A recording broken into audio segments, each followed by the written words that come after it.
Stamattina mi sono alzato, oh bella ciao, bella ciao, bella ciao, ciao, ciao. Stamattina mi sono alzato ed ho trovato un vaso.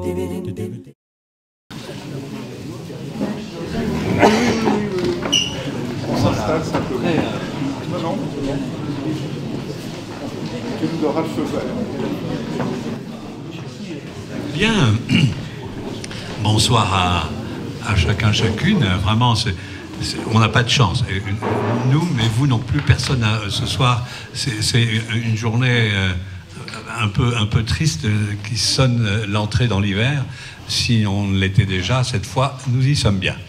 Écoutez, donc merci d'avoir affronté ces frimas pour avoir osé et avoir osé venir jusqu'à cette maison.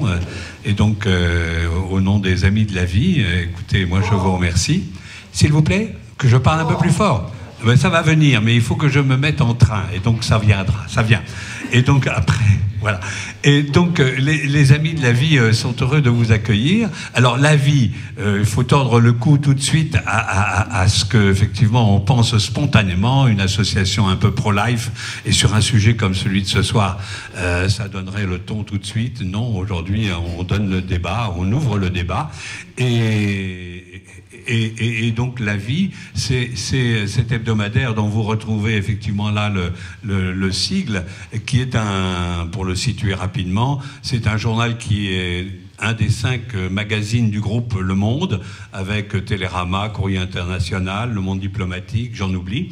Et donc voilà, c'est un hebdomadaire qui paraît tous les jeudis. Vous en avez quelques exemplaires là, qui sont là. Je ne sais pas si on peut les emmener, ceux qui les ont amenés, s'ils autorisent qu'on les emmène, vous pouvez au moins les feuilleter. Vous allez voir, c'est un hebdomadaire qu'on aime bien et donc qui donne sur les sujets de société régulièrement des avis qui sont souvent assez positifs. La marque de ce journal, c'est que ça ne transporte pas la morosité et le pessimisme. On essaye d'avoir de l'espoir. Voilà. Et donc, il y a en France, c'est assez exceptionnel autour d'un magazine, une 50aine de groupes locaux qui s'appellent les Amis de la Vie, les Amis de l'hebdomadaire La Vie, et qui organisent des réunions comme celle-ci, des ateliers sous des formes plus ou moins variées, sur des sujets de société. Et celui-ci à Bergerac, pour certains d'entre vous qui venaient peut-être pour la première fois, sachez que nous existons depuis 2008 et que depuis cette date, depuis cette année-là, nous aurons fait entre 40 et 50 réunions de ce type sur des sujets les plus divers. Et on s'est arrêté l'année des élections européennes, qui a été pour nous une grande année, puisqu'on avait fait venir, je ne sais plus, un général, un philosophe, un économiste. C'était très riche comme débat.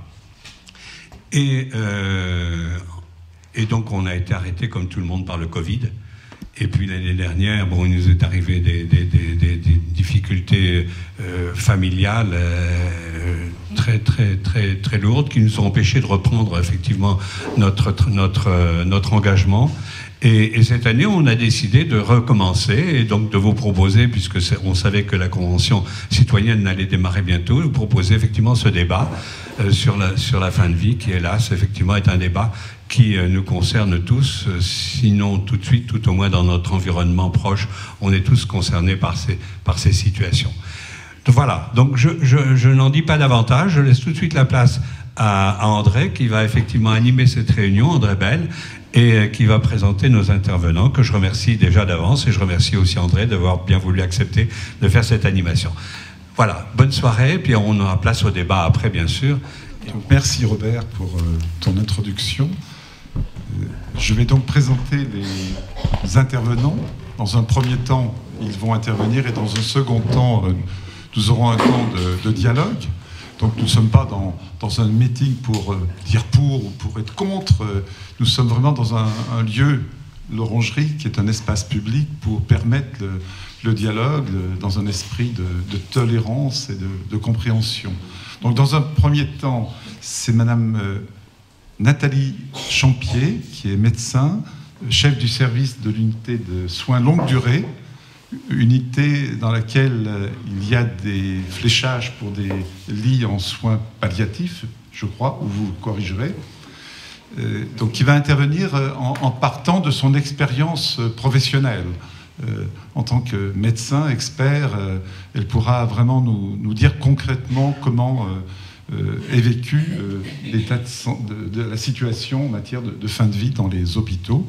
Ensuite, Stéphane Julien, qui est diacre de l'Église catholique, présentera le point de vue de l'Église catholique. Il est responsable de la pastorale au niveau du diocèse de Périgueux. Là aussi, il est entendu que nous sommes dans un débat ouvert et dans cette salle, il peut y avoir des personnes de confession protestante, bouddhistes, musulmanes, qui peuvent bien entendu apporter leur contribution sur ce plan. Et après, Philippe Gilles Clamins, ancien professeur de philosophie à Bergerac et membre du comité d'éthique à l'hôpital de Périgueux, donnera un point de vue en tant que philosophe. Donc je laisse la parole à Madame Champier.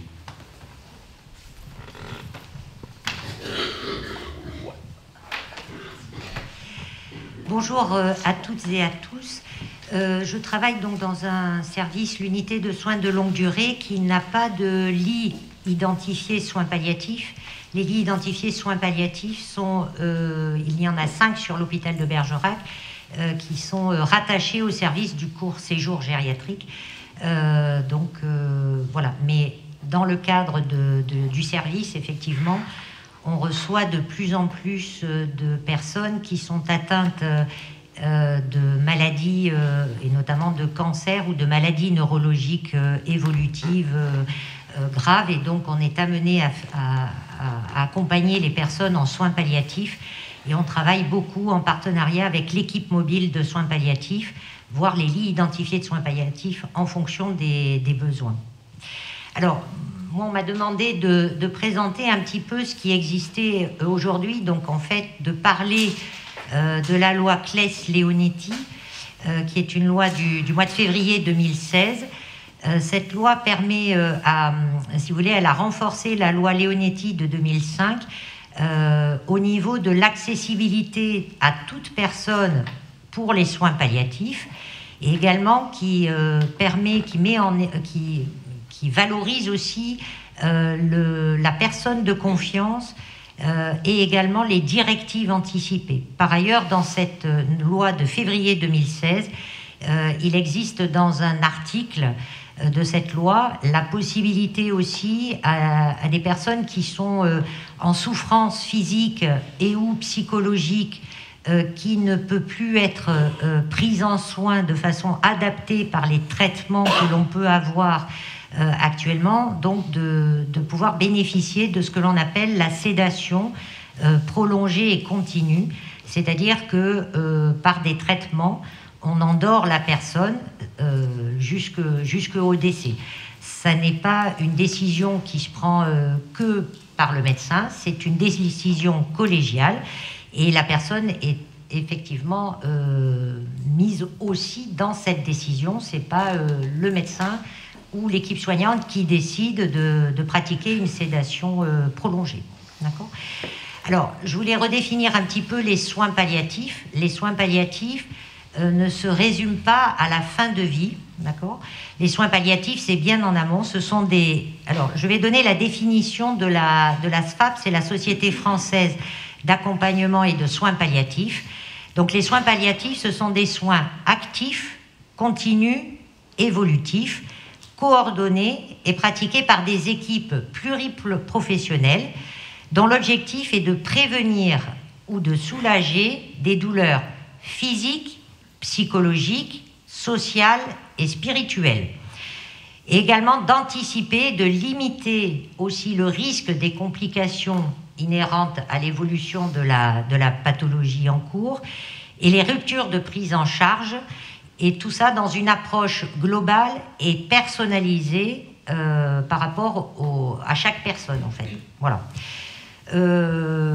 Alors, par rapport à la définition des directives anticipées, il faut savoir que toute personne peut rédiger des directives anticipées.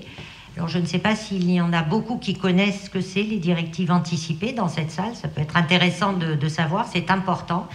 C'est-à-dire que la personne peut écrire ce qu'elle souhaite ou ne souhaite pas. Elle peut écrire qu'elle souhaite être réanimée, quoi qu'il advienne. Elle peut écrire qu'elle ne souhaite ou qu'elle souhaite ou qu'elle ne souhaite pas être hydratée à un moment donné, avoir une sonde d'alimentation, aller en réanimation, être intubée. Voilà, la personne peut exprimer sur ces directives anticipées et on n'a pas besoin. Les directives anticipées peuvent s'écrire en dehors du domaine du soin palliatif, c'est-à-dire actuellement, je ne l'ai pas fait, mais je pourrais rédiger mes directives anticipées. Ces directives anticipées, elles doivent être, on doit mettre son nom, son prénom, sa date de naissance, on doit les signer. Ces directives anticipées peuvent perdurer indéfiniment ou elles peuvent être révisables et révocables à tout moment. C'est-à-dire qu'on peut changer d'avis. Voilà. Ces directives anticipées, il faut qu'elles soient aussi accessibles aux médecins en cas de besoin pour que le médecin puisse s'appuyer sur ces directives anticipées. Les directives anticipées, lorsqu'il y a une décision à prendre, sont normalement suivis par le corps médical, excepté dans 2 situations, quand la personne est en urgence vitale et pour laquelle ça nécessite un temps d'évaluation pour une prise en soin adaptée. Et la deuxième possibilité, c'est quand les directives anticipées ne correspondent pas à la réalité de la situation médicale de la personne. Donc dans ces cas-là, le médecin peut refuser, mais il ne refuse jamais tout seul. Il faut qu'il y ait un avis d'un deuxième confrère qui fasse aussi une évaluation. Et ce refus, si vous voulez, doit être écrit dans le dossier médical et justifié, et en même temps que la personne de confiance ou la famille ou les proches soient tenus au courant du refus de valider les directives anticipées. Pour les directives anticipées également, si la personne ne peut pas écrire au moment où elle veut rédiger des directives anticipées, elle peut demander à 2 personnes, ce sont 2 témoins qui doivent également décliner leur identité et écrire ce que la personne souhaite. Ils l'écrivent au nom de la personne et ils attestent que c'est la volonté de la personne et ils signent le document. Voilà. Dans cette loi également, donc, il y a aussi la notion de personne de confiance. Alors, la personne de confiance, c'est la personne, ça peut être la famille, mais pas obligatoirement. Ça peut être un proche. Quand on dit un proche, c'est un ami, une amie. En fait, il faut, ou le médecin traitant, il faut que ce soit une personne qui connaisse bien, qui vous connaisse bien, qui puisse... Cette personne, elle a pour vocation, notamment quand la personne ne peut plus exprimer sa volonté dans ce qu'elle aimerait ou pas à un moment donné, la personne de confiance, c'est elle qui est consultée pour savoir ce que la personne aurait aimé souhaiter. Donc la personne de confiance ne dit pas ce qu'elle aimerait pour la personne. Elle doit retranscrire ce que la personne souhaite véritablement ou aurait aimé qu'on fasse dans telle ou telle situation. Cette personne de confiance, c'est pareil. Elle doit être nommée par écrit avec son nom, son prénom, sa date de naissance. Alors, il y a tous les formulaires, que ce soit les directives anticipées ou la personne de confiance, existent sur Internet. Vous avez des exemples de formulaires pour pouvoir rédiger les directives anticipées ou nommer la personne de confiance. Cette personne de confiance, elle peut accompagner la personne lors des consultations, des examens, et puis elle peut accompagner la personne dans son cheminement. Donc il faut vraiment que ce soit quelqu'un de proche et c'est pas forcément la famille. Voilà, ça n'est pas la personne de confiance, ça n'est pas la personne référente. Quand quelqu'un est hospitalisé, souvent il y a une personne référente, c'est la personne qu'on va appeler pour savoir un petit peu, pour avoir des informations.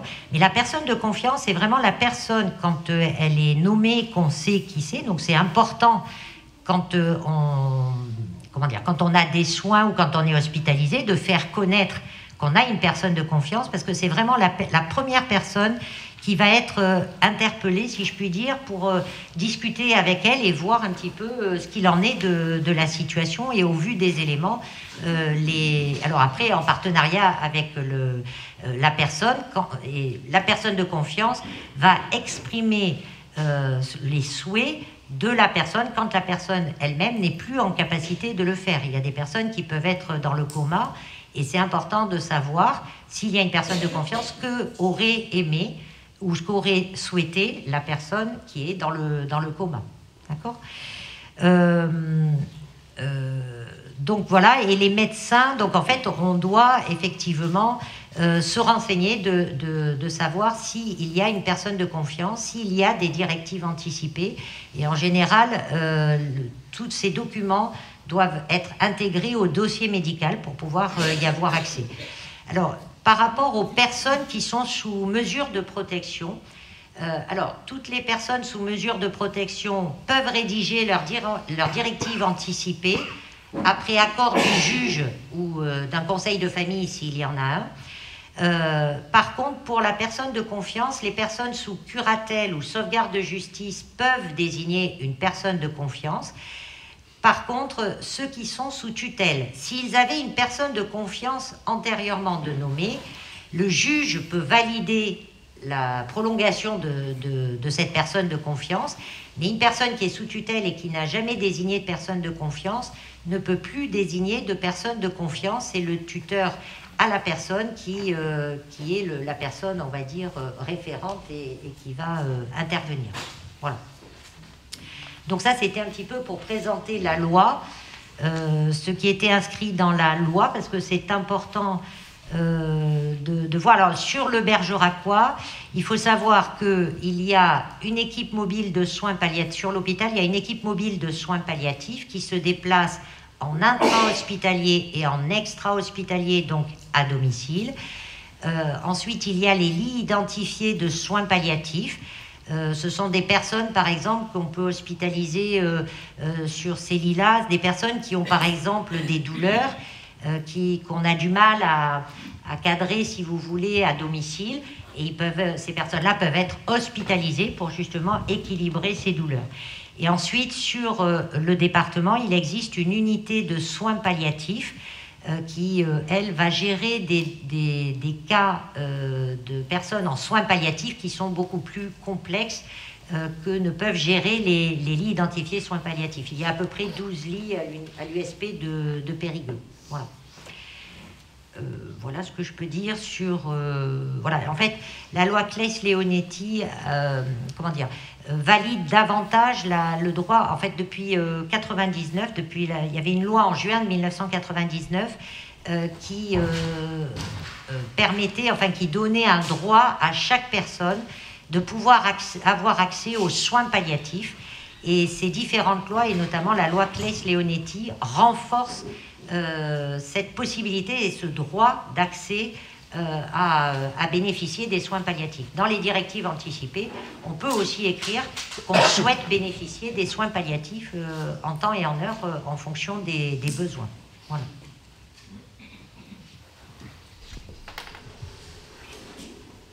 Merci, Mme Champier. Stéphane et Julien. Merci, bonsoir à tous. Alors, ma situation n'est pas simple depuis que j'ai appris que c'est moi qui allais défendre la position de l'Église. Je ne dors pas depuis 15 jours. Voilà, non, j'ai repris tous les textes et je peux vous dire que nombreux ont été les textes qui ont été écrits par notre Église. Ils rejoignent, ils ne sont pas si loin de la loi Claes-Leonetti finalement. On se base dans un premier temps sur un texte qui a été prononcé par le pape Pie XII en 1957. Et tout ce qui a été écrit dans l'Église après part des écrits du pape. Où il dit en 1957, je le cite, « Un droit et un devoir en cas de maladie grave de recevoir ou de donner les soins nécessaires pour conserver la vie et la santé. Et ces moyens n'imposent pas une charge trop lourde. » Donc ça peut être traduit après sur un non-acharnement thérapeutique, et ça sera dit ultérieurement d'ailleurs. je continue ce qu'a dit Pie XII, la cessation de traitements extraordinaires insistant sur le fardeau imposé au patient et ou à sa famille n'est pas synonyme d'euthanasie et n'est pas moralement condamnable. Et pour terminer sur ce que le pape Pie XII a dit, sur la douleur, parce qu'on a longtemps entendu que l'Église nous disait qu'il fallait souffrir. On souffrait pour gagner son paradis, enfin je l'ai entendu, c'est ma grand-mère qui me disait ça. Heureusement, on a fait marche arrière. Il serait, je cite le pape Pie XII, il serait erroné de prétendre que la douleur est une condition indispensable de cet héroïsme. Non seulement le soulagement de la douleur est-il conforme à l'esprit de l'Évangile, mais encore nul n'est tenu à l'ascétisme, et les souffrances aggravent dans bien des cas l'état de faiblesse et d'épuisement physique. Donc non, on ne demande à personne, ni aux cathos ni aux autres, de souffrir. Pour continuer sur ce que l'Église nous dit, je vais vous dire ce qu'a dit le pape. Je fais un bond dans l'histoire, hein, mais j'arrive au pape François, parce qu'il a été écrit, encore une fois, plein de choses. Hein, je vous le montrerai. Il y a le Bon Samaritain a été écrit par la Congrégation pour la doctrine de la foi sur le soin des personnes en phase critique et terminale de vie. C'est intéressant. C'est très lourd à lire. Hein. Mais cela dit, c'est relativement intéressant en tant que catholique, et même peut-être au-delà, de pouvoir savoir précisément ce que l'Église nous dit. Je ne fais moi qu'un résumé de ce que j'ai pu lire ces derniers jours. Je cite le pape François. « Tu ne tueras point », parce que ce que dit l'Église par rapport à la fin de vie et à l'euthanasie se base sur un des commandements reçus par Moïse, « Tu ne tueras point ». Ce commandement révèle qu'aux yeux de Dieu, la vie humaine est précieuse, sacrée, inviolable. Personne ne peut mépriser la vie d'autrui ou la sienne. En effet, l'homme porte en lui l'image de Dieu. Il est l'objet de son amour infini, quelles que soient les conditions qui l'ont amené à vivre. Si tuer signifie détruire, supprimer, éliminer quelqu'un, alors ne pas tuer voudra dire prendre soin, valoriser, inclure. Et il termine en disant « Est-ce que je suis, moi, le gardien de mon frère ?» Donc tout ça pour revenir sur ce que nos évêques ont écrit dernièrement, que vous pouvez trouver aussi, c'est en consultation libre, hein, sur la conférence des évêques, « Ô mort, où est ta victoire ?» Ça a été écrit dernièrement à Lourdes, hein, en novembre 2018, parce qu'ils savaient qu'une réflexion en France allait avoir lieu sur la fin de vie. Deux choses à retenir.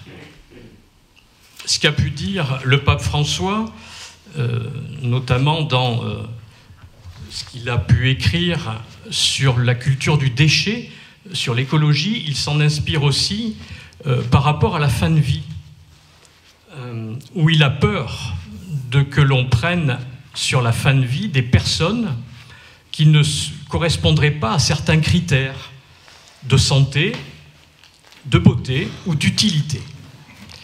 Et ça, je pense que l'Église ouvre une réflexion à comment l'on considère la personne en fin de vie. Je lance juste une question, a-t-elle une utilité ? Et le pape nous demande de faire le choix de la fraternité. C'est-à-dire, alors c'est un bien grand mot, hein, que l'on use et que l'on abuse dans nos réflexions, que ce soit en équipe d'animation pastorale ou entre nous, les cathos. Qu'est-ce que la fraternité ? La fraternité, est-ce que ça ne serait pas développer une proximité vers notre frère malade, vers notre frère en fin de vie ? Le laisser au soignant, il est évident qu'on ne peut pas prendre la place du soignant.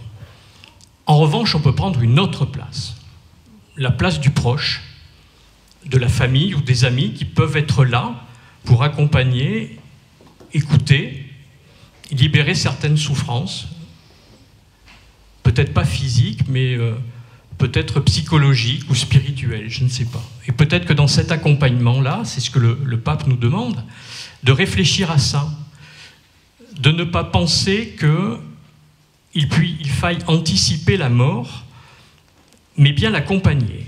Parce que la mort, pour nous, les catholiques, ce n'est qu'un passage, finalement. Un passage que l'on n'espère pas trop douloureux. Et c'est pour ça, encore une fois, que je dis, et je répète, que l'Église ne demande pas à ce que l'on souffre, mais on demande à ce qu'on ne retire pas la vie.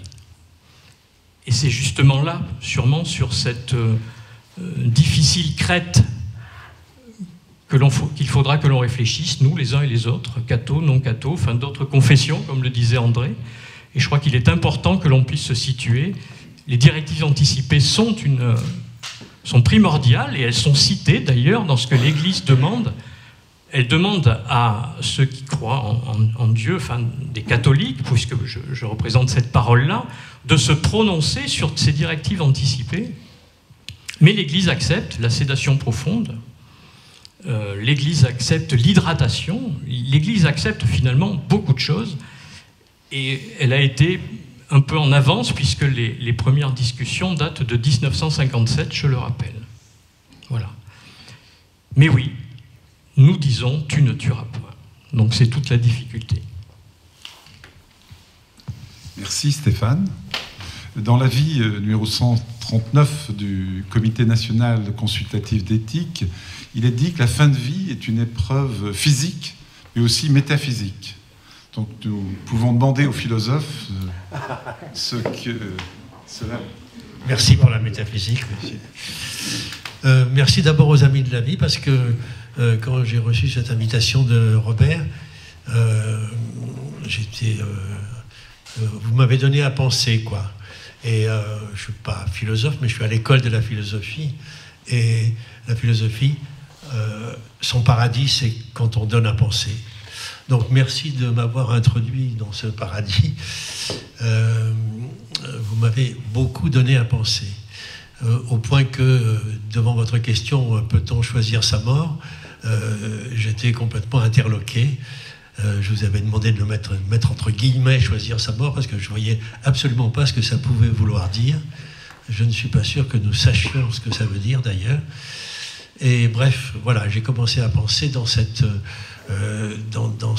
problématique dont je n'arrivais pas à trouver les termes. Je ne voyais pas où était le problème, puisque je ne comprenais rien au choix de ma mort. Je ne voyais pas ce que ça voulait dire. Et bon, alors finalement, je vais vous proposer mes réponses philosophiques, métaphysiques, je ne sais pas, mais en tout cas d'un pauvre gars qui, comme tout le monde, est en fin de vie, bien entendu, et qui va essayer de vous faire quand même un petit travail de prof. Excusez-moi, ça va être en 3 parties. Je vais d'abord commencer par le contexte de notre question, dont la Convention citoyenne, dont vous avez tous entendu parler et qui commence ses travaux ces temps-ci, nous donne une petite idée. Je voudrais préciser ce contexte. Deuxièmement, j'aimerais faire une place à une objection à notre débat qui me paraît à la fois populaire, bébête, mais sérieuse, et qui consisterait à dire, écoutez, arrêtez vos conneries, on n'y peut rien, on va tous crever, donc arrêtez de discuter comme ça, parce que de toute façon, on n'y peut rien. La mort, c'est la mort, la vie, c'est la vie, et point final. Je crois qu'il s'agit là d'une objection que on peut essayer de développer un peu sérieusement, et évidemment essayer d'y répondre. Et enfin, troisièmement, je vous donnerai ma réponse. J'avais intitulé un premier essai de mon intervention « Pour une reconnaissance de l'invivable mortalité ». Alors c'est peut-être un peu compliqué, mais j'y tiens assez, à ce terme de reconnaissance de la vie mortelle ou comme vous voulez, de l'immortalité vivante, ou voilà, enfin, quelque chose autour de ça. André a apporté un livre dont le sous-titre, enfin le titre est « 5 méditations sur la mort, autrement dit sur la vie ». Et j'approuve, hein. La mort, autrement dit la vie, quoi. Voilà. Ceci étant dit, je commence par le contexte. Je vous ai apporté un truc à voir, parce qu'on n'a pas d'écran, mais ça, c'est les articles que le quotidien Le Monde a publiés sur notre sujet depuis le mois d'octobre. Il y en a à peu près 25, enfin. Les derniers ont eu lieu les 9 et 10 décembre derniers, là. Ça fait beaucoup déjà. Mais la Toubib a parlé d'Internet. Si vous touchez Internet et que vous tapez soins palliatifs, fin de vie ou ce que vous voudrez, vous allez être immédiatement débordé d'un tas de trucs. Le diacre a parlé de 1957, puis 12. Alors si on remonte, ça va faire beaucoup aussi. Donc le contexte, c'est aussi que nous sommes surchargés d'informations. Il ne faut pas l'oublier quand on cause de tout ça. Deuxième aspect de ce contexte, c'est tout le monde a entendu parler de l'association du droit de mourir dans la dignité, ADMD, qui a beaucoup de succès, on en parle pas mal. Personne ne parle de l'association, la SFAP, dont la Toubib vient de nous parler, qui est donc l'association qui se charge des soins palliatifs. Il y a beaucoup de bénévoles là aussi, il y a un gros travail. Et moi, je fais partie des gens qui trouvent que c'est bizarre ce titre « Droit de mourir dans la dignité ». Comme si, quand on était malade ou souffrant, on était indigne de vivre. C'est sûrement pas de la faute des gens qui sont à ADMD, mais je crois que c'est une maladresse, cette affaire. Mourir dans la dignité, oui, sûrement, mais souffrir aussi dans la dignité, être malade dans la dignité, voilà. Ça me paraît aussi intéressant de le souligner.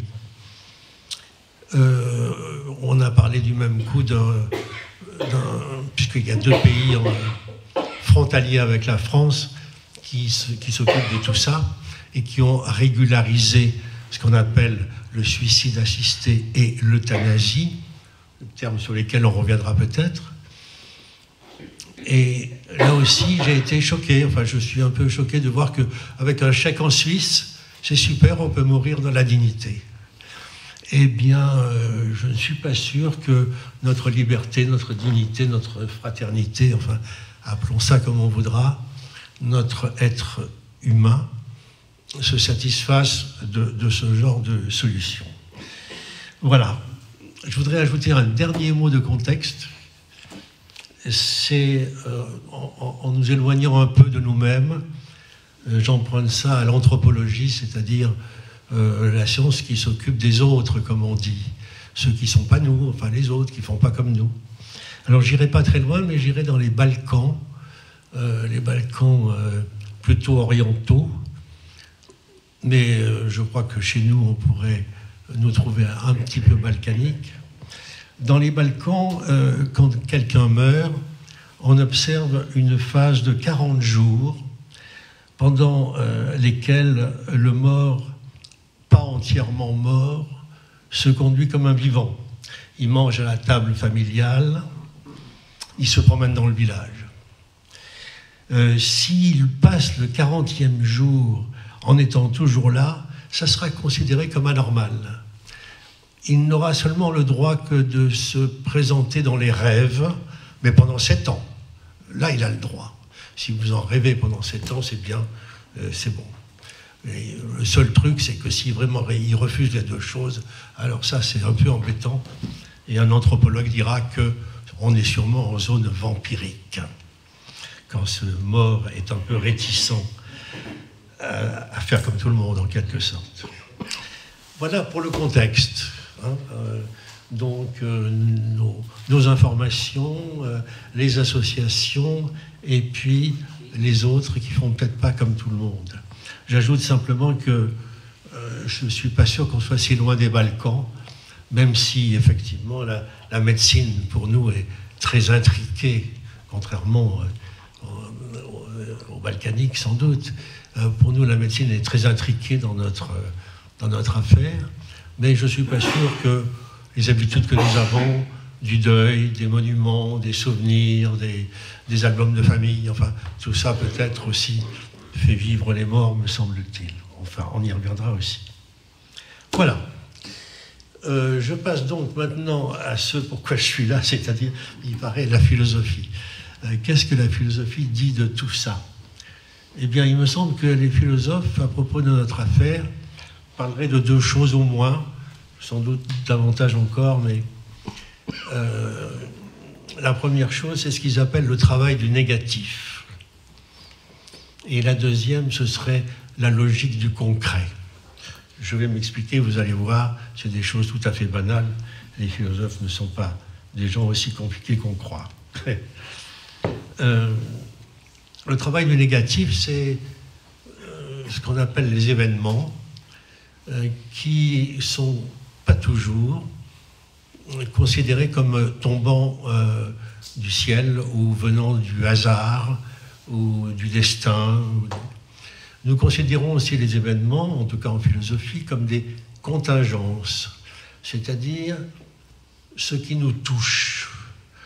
Je vous passe l'étymologie latine, mais enfin c'est un mot qui veut dire ça. Ça nous touche dans tous les sens de ce terme, c'est-à-dire ça me touche, ça me frappe, ça me blesse, mais aussi ça me touche, ça m'émeut, ça me fait réagir. Et c'est là-dessus que j'insisterai à mon tour en disant que les événements, on peut les traiter, non pas comme des choses extérieures, puisque ça nous touche, hein, mais en tout cas être avec eux, non pas comme indifférents, indolents, inactifs, écrasés, etc., mais aussi en répondant à cette affaire, en correspondant à cette affaire. Je vais donner simplement l'exemple d'une situation catastrophique, celle des réfugiés. Et nous savons que les camps de réfugiés, souvent, ne sont pas des lieux de malheur et de misère, la jungle de Calais, etc., mais aussi des lieux où les gens s'installent, inventent de nouvelles relations, et quelquefois peuvent durer très longtemps. Il y a des camps de réfugiés dans le monde qui sont devenus de véritables petites sociétés où on vit, peut-être pas très bien, mais où on vit, en ayant inventé des nouvelles relations, des nouveaux modes d'existence. Les catastrophes, donc, peuvent être non seulement des catastrophes, mais aussi des inventions, produire des inventions de ruse, de détournement, de bricolage, de fiction, et qui sont très loin de revenir en arrière en essayant de retrouver un ordre disparu, puisque un désordre a eu lieu, ça s'appelle l'événement, et ça aussi, ça me paraît important. Les philosophes, évidemment, ont parlé de tout ça. Il y a des événements dont nous pensons qu'ils sont radicaux, qu'ils sont un peu comme l'objection dont je parlais tout à l'heure, on n'y peut rien, c'est comme ça. Il y a des choses qui s'appellent pour nous, par exemple, Shoah ou Hiroshima. Et quelques philosophes ont parlé là-dessus de part maudite ou d'imprescriptible. Mais cette part maudite ou cette imprescriptible, ils l'ont pensé comme un engagement d'ordre éthique. Quand un désordre a eu lieu, et qu'on sait le reconnaître, il arrive qu'il soit aussi l'origine d'un certain ordre. Nous savons évidemment que ces choses ne se sont pas arrêtées. Maintenant, nous les connaissons, par exemple, sous d'autres noms, comme Rwanda ou Fukushima. Et dans tous ces événements, il s'agit pourtant de préserver le collectif et le préserver d'un deuil qui serait insurmontable. Je dirais que le monde n'est pas vide, solitaire ou dépeuplé, même s'il est catastrophique, mais il est rempli de choses et il est rempli d'humains qui font des choses avec ces choses.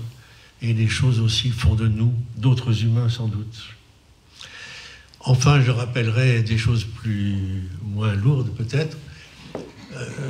Il n'y a pas que les philosophes dans la vie, il n'y a pas que les anthropologues, et il n'y a pas que nous, il y a aussi des savants. Hein. Nous sommes tous allés à l'école, et je suppose que comme moi, vous avez appris à l'école que vous croyez marcher sur un sol à peu près plat, où le soleil se lève et se couche. Et on nous a dit, ah mais pas du tout, c'est pas du tout ça. Tu es sur une boule tourbillonnante sur elle-même, autour d'un soleil qui ne se lève pas et ne se couche pas. Donc ce que tu penses être le réel, enfin, n'a rien de réel. Et au fond, il me semble que les savants ici nous aident un petit peu. Enfin, évidemment, ils nous aident à leur manière, c'est qu'ils nous disent simplement, il ne faut pas confondre, hein, ce que tu sais et ce que tu fais dans la vie, ça n'a rien à voir. Bon, moi je suis comme tout le monde, je me suis dit c'est quand même bizarre parce que le type qui est à la fois sur le sol plat et sur la boule tourbillonnante, c'est le même, c'est moi. Et j'aimerais bien qu'on couse ensemble ces deux images ou ces deux réalités entre guillemets. Voilà. Là-dessus, donc, ma réponse, c'est, tiens, en un mot, je voulais rappeler, ça sera ma dernière partie avant de conclure, c'est la reconnaissance. La reconnaissance de ce que j'ai appelé tout à l'heure mortalité invivable ou vivable immortalité, comme vous voulez. Alors, je m'en tiendrai au mot de reconnaissance, et je vais faire le prof, excusez-moi, mais je vais vous donner 15 définitions de la reconnaissance.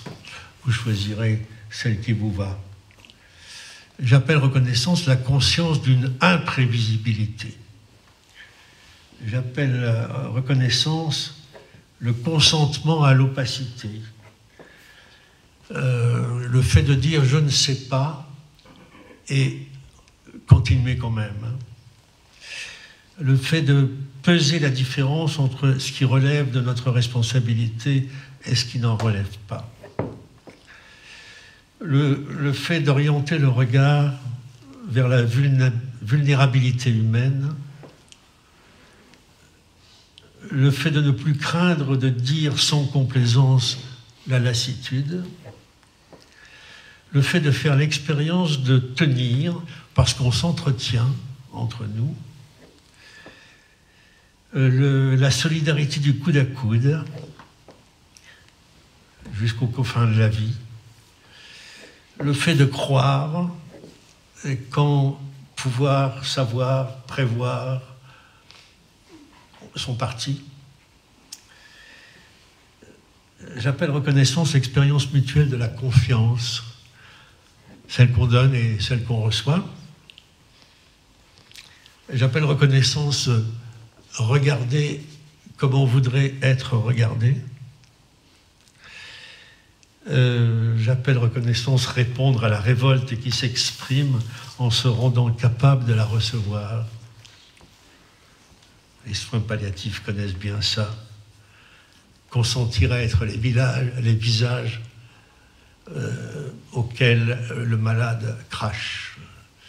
Je crache à ton visage parce que j'en ai marre de souffrir. Consentir à descendre dans l'arène sans savoir qui est le taureau et qui est le torero. Évidemment, la reconnaissance, c'est tout bêtement l'éthique du moindre mal. Il y aura toujours des situations éprouvantes, des doutes mauvais,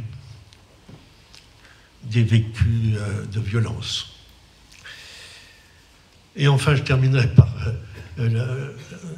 l'étymologie de expérience, puisque j'ai déjà prononcé ce mot.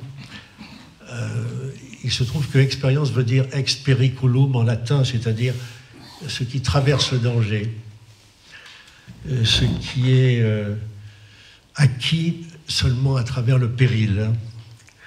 Et je pense que toute expérience est reconnaissance d'une résistance. Voilà, ouf, j'ai fini. Merci de m'avoir écouté. Voilà ce dont les philosophes, enfin, ce que les philosophes pourraient appeler donc travail du négatif et logique du concret. Notre question est aujourd'hui, en décembre 2012 en France, 2022, pardon, doit-on ériger en droit positif nos manières d'humaniser la mort? C'est ça qu'on demande à nos collègues de la Convention citoyenne. Hein. Pas exactement dans ces termes, mais est-ce qu'il faut faire un droit avec l'humanisation de la mort? Vous avez peut-être compris que je ne suis pas tout à fait d'accord avec ça. Je me demande s'il y a une mort qui me ressemble, qui me correspond. Je me demande s'il y a une fin prévisible, programmable, quantifiable, aménageable, et donc, je ne sais pas comment on dit, juridiquement déterminable. Les soins palliatifs sont nés d'un défaut de soins aux mourants. Ils sont nés d'un défaut de considération de nos besoins de mortels. Mais il faudrait aussi répondre à un défaut de sens, apparemment, devant la vulnérabilité et devant l'altérité de la mort.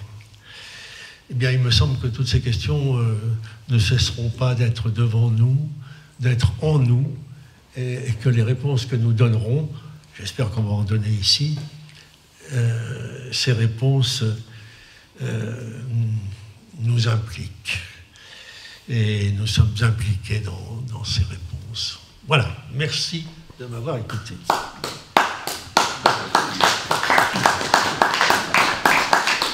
Alors, je souhaiterais, avant de vous donner la parole, que Madame Champier puisse peut-être intervenir pour nous dire concrètement comment elle, en tant que médecin, dans une équipe de soins palliatifs, vit ces questions qui sont aujourd'hui posées publiquement.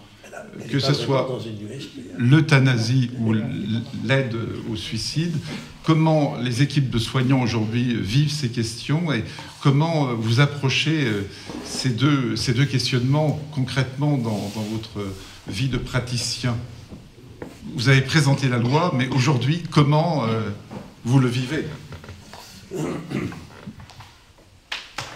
Alors, en fait, dans le service, il y a quand même peu de gens. Alors, il y en a peut-être un peu plus qui, quand ils arrivent, disent « je veux mourir ». En fait, quand on prend le temps de discuter avec ces personnes-là, alors c'est vrai que les directives anticipées, personnes de confiance, ça n'est pas quelque chose qui est très diffusé.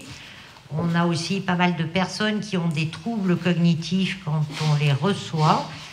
C'est pas pour autant qu'on ne peut pas entendre leurs paroles, parce qu'elles ont des choses à dire, et même antérieurement, elles ont pu dire aussi des choses. Mais ceux qui disent qu'ils souhaitent mourir, souvent quand on se pose avec eux et qu'on les écoute, et également qu'on travaille avec l'équipe mobile de soins palliatifs, parce que ça me semble important que cette équipe puisse aussi intervenir, parce que c'est une équipe qui est extérieure au service et c'est pas inintéressant au niveau de la vision plus globale et de la volonté de la personne.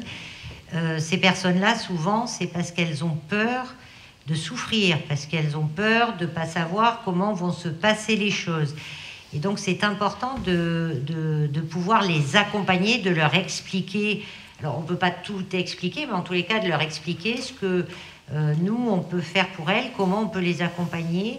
Il y a quand même aussi, comme le disait Stéphane, hein, les bénévoles, c'est l'importance aussi des bénévoles, puisque tout à l'heure, dans la définition des soins palliatifs, c'est la douleur physique, la douleur psychologique. Donc, il y a aussi des psychologues qui peuvent intervenir. Douleur sociale, alors ça, c'est tout le versant et l'organisation sociale, notamment pour les soutiens à domicile, parce qu'il y a l'hospitalisation à domicile aussi, hein, qui peut accompagner au niveau soins palliatifs à domicile. Et également, donc, j'ai parlé de la douleur ou des besoins spirituels de la personne. Spirituel, c'est au sens large de la spiritualité. C'est pas, voilà.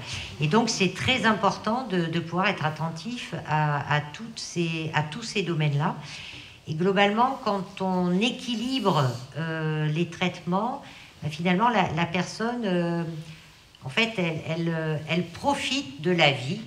Parce que, enfin, nous, quand les personnes arrivent à l'unité de soins de longue durée, pour nous, tant qu'ils sont vivants, ils ne sont pas morts. Donc ça, on essaye de voir ce que l'on peut leur proposer, qu'est-ce qu'ils auraient envie, et de les accompagner dans ce sens-là, en fait. Voilà, je ne sais pas si j'ai répondu. J'ajoute juste un petit bout.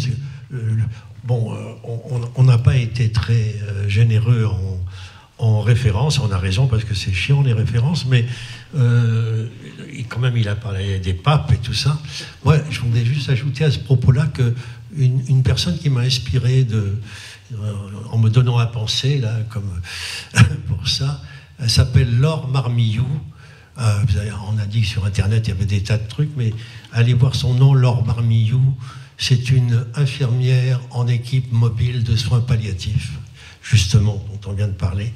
Et elle est remarquable. Enfin, elle a écrit des petits trucs, mais c'est vraiment tout à fait bien.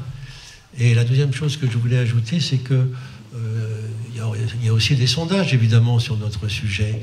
Et je ne sais plus lequel, mais on a compté combien de gens demandent à mourir dans la dignité ou dans ce que vous voudrez, mais enfin, comme ça, peinard, confort, chouette, enfin, bien. Bien, écoutez, quand on fait les sondages et qu'on s'approche de plus en plus du pied du mur, si je peux dire, c'est-à-dire que vraiment, quand là, ça commence à chauffer grave, comme disent mes enfants, on tombe à très peu. C'est-à-dire, il y a les chiffres, je ne les ai pas tout à fait en tête, mais en gros, il y a 20 000 personnes qui demandent à mourir dans la dignité, dans le confort, etc. Mais au pied du mur, on n'est plus que 6 à le demander. Ça tombe vraiment... Donc, il faut se méfier aussi de toutes ces données. Enfin, hein, il faut aussi... Je veux dire, on ne fera pas l'occasion de penser par nous-mêmes, hein, hélas. Ou tant mieux. Alors, je vais demander à Robert de prendre un micro pour que vous puissiez intervenir ou poser des questions. Mais je voudrais quand même resituer bien les enjeux actuels. Vous savez qu'il y a eu la campagne pour les présidentielles et certains candidats ont présenté leurs propositions pour une aide à mourir dans la dignité. Il y a eu effectivement l'association du droit à mourir dans la dignité qui est intervenue assez fortement. Et au mois de juin, il y a eu un rapport du Comité national consultatif d'éthique, numéro 139. Et ce qui est important, et il faut le savoir, c'est que l'avis qui a été porté modifie les données de la situation passée. L'objet porte sur les personnes souffrant de maladies graves et incurables dont le pronostic vital n'est pas engagé à court terme, mais à moyen terme. Non pas à court terme, mais à moyen terme. Ce qui pose vraiment de nouvelles questions par rapport à l'état des patients en demande sur ce plan. 2 axes ont été énoncés. Les mesures de santé publique à renforcer, dont les soins palliatifs, puisque aujourd'hui il y a une forte inégalité territoriale en matière de soins palliatifs en France. Il y a même des départements qui n'ont pas de lits de soins palliatifs. Par ailleurs, ils souhaitent effectivement qu'il y ait des exigences éthiques incontournables à respecter en cas de dépénalisation de l'aide active à mourir. Et il termine en disant, et c'est ça qui est important, il existe une voie pour une application éthique de l'aide à mourir, sous réserve d'accroître l'exigence de soins palliatifs. Donc vous voyez, cette recherche d'équilibre entre l'ouverture vers de nouvelles mesures qui seraient de nouveaux droits, comme vous l'avez dit, et l'exigence de soins palliatifs plus renforcés dans notre pays. Robert ? Oui. Pendant que ça circule, excuse-moi Christine, juste un truc. La France dit, le 139 du Comité national d'éthique, dit aide active à mourir. La Belgique dit euthanasie et la Suisse dit suicide assisté.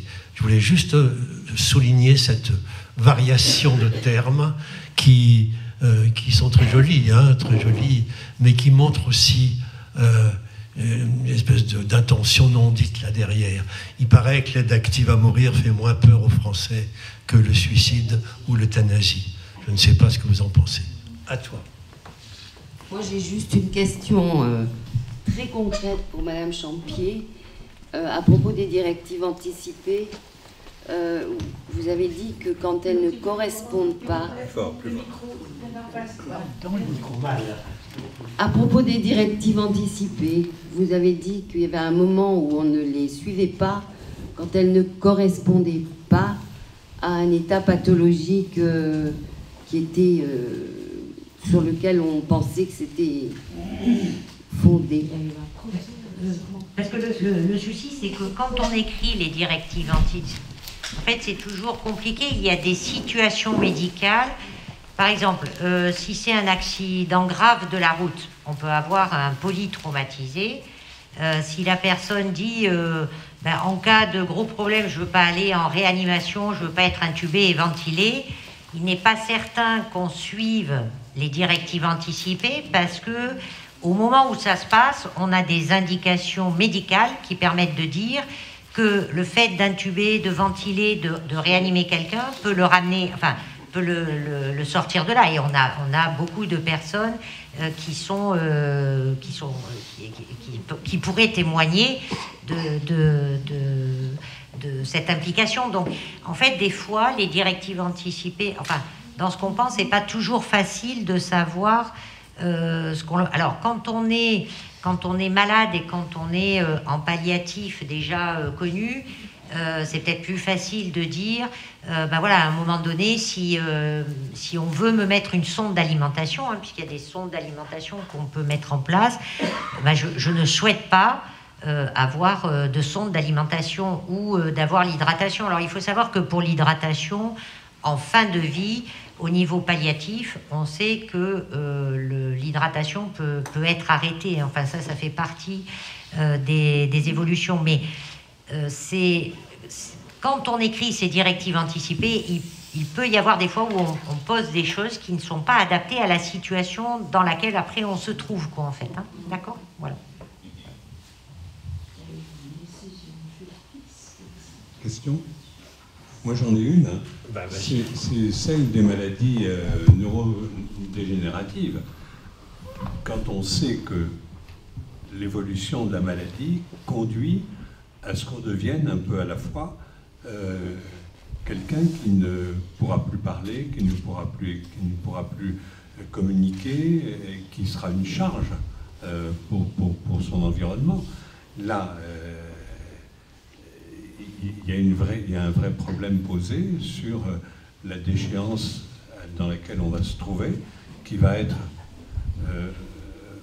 pour soi et pour les autres une véritable catastrophe.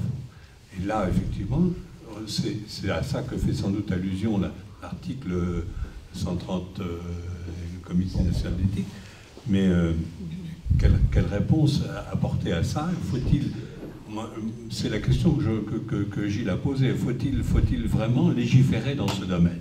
Mais enfin, bon, j'apporte mon point de vue. Mais la question est posée. Et on connaît autour de soi des gens qui sont dans ces situations de maladies neurodégénératives qui sont effectivement extrêmement graves. Madame Champier. Oui, je suppose que c'est maladie d'Alzheimer ou est-ce... Il n'y a pas qu'Alzheimer. Maladie de Charcot. Ah oui, maladie de Charcot. Alors, nous, dans le service de l'USLD, on a accompagné 2 maladies de Charcot, dont une dame qui communiquait par les yeux. En fait, elle avait un groupe de lettres et elle regardait, c'était tel groupe de lettres, donc on faisait. Et finalement, alors, son choix à elle, c'était de rester... Enfin, d'être accompagnée au niveau palliatif et de rester... elle n'avait pas fait de demande de mourir. Elle était... Et même une... Enfin, donc, on arrivait à communiquer. En fait, après, c'est dans la... Nous, après, en tant que professionnels, alors je pense qu'effectivement, pour les familles, c'est beaucoup plus lourd Pour les professionnels aussi, ça peut être lourd, mais on n'a pas l'histoire de vie avec la personne. Mais en tant que professionnel, on arrivait à communiquer très bien avec elle alors qu'elle ne parlait plus, mais rien qu'avec les yeux et avec les lettres. Et il se trouve que cette dame, à un moment donné, elle a eu besoin d'une intervention chirurgicale, parce qu'elle a eu un problème abdominal. Donc, mais là, elle a pu, elle, exprimer ses souhaits, hein, puisqu'elle était... et donc, le chirurgien est venu, il y a eu des examens qui ont été faits, on a adapté les examens, on a fait un choix d'un type d'examen plutôt qu'un autre pour qu'elle soit confortable et qu'on ait les bons éléments. Et en fait, elle a demandé à ce qu'on intervienne, alors c'était pas une grosse intervention, mais qu'on intervienne, et suite à cette intervention, évidemment, elle s'est déstabilisée sur le plan respiratoire, puisque la maladie de Charcot, ça évolue quand même comme ça au final, et on l'a accompagnée jusqu'au bout. Voilà, donc, mais elle n'était pas en demande. Je me rappelle, elle avait un poisson rouge... alors c'était un poisson combattant qu'on avait, on avait l'aquarium dans la chambre, donc voilà, c'était, je pense que alors oui, pour les familles c'est lourd, et en fait c'est pour ça que l'accompagnement, c'est pas que l'accompagnement de la personne, il y a un accompagnement psychologique et de la famille, parce que c'est, je crois qu'on est tous interdépendants les uns des autres, et que si on fait pas cet accompagnement, il y a l'accompagnement aussi des équipes soignantes, hein, parce que c'est pas forcément facile non plus pour les équipes soignantes. Voilà, la deuxième personne qui avait une maladie de Charcot n'était pas en demande de mourir, quoi, en fait.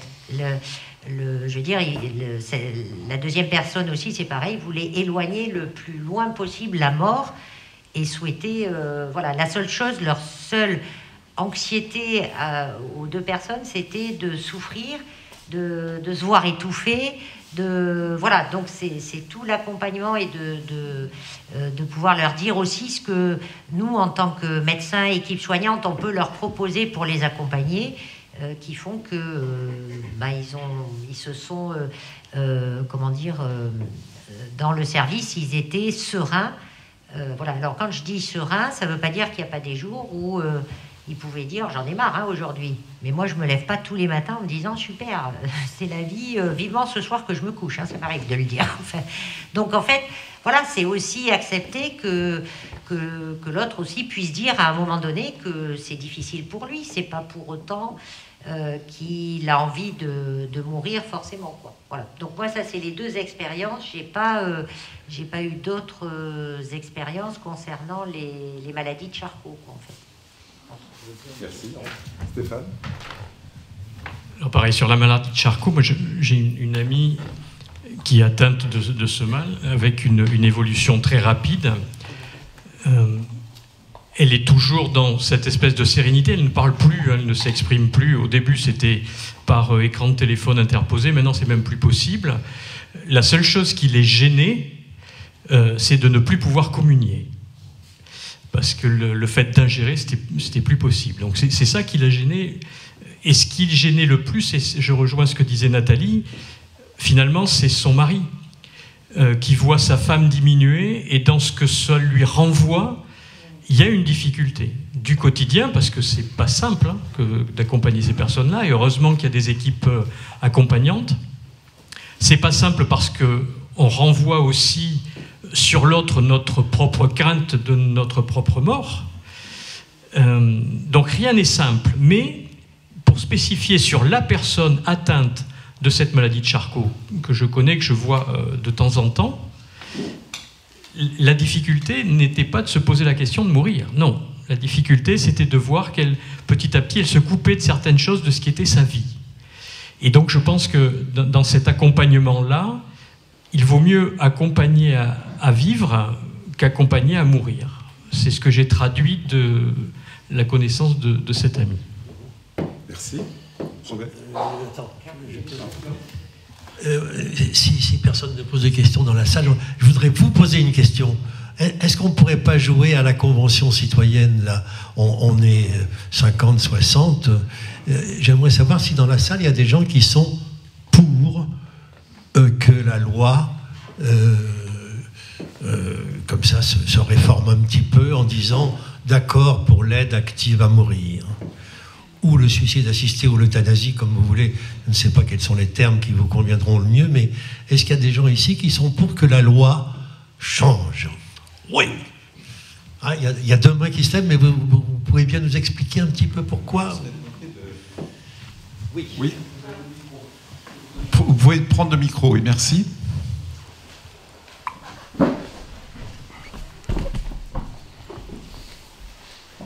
Merci. Moi, je suis pour la liberté. Et ma liberté qui est de pouvoir décider de ma mort, et que si quelqu'un s'oppose à cette liberté, déjà ça me dérange. Je m'interroge également sur le nombre de personnes âgées qui se suicident. C'est quelque chose qui est, de même que le suicide des enfants, c'est quelque chose qui n'est pas très souvent médiatisé, parce que ça entraîne beaucoup d'angoisse dans la population. Mais il y a un nombre important de personnes qui se suicident.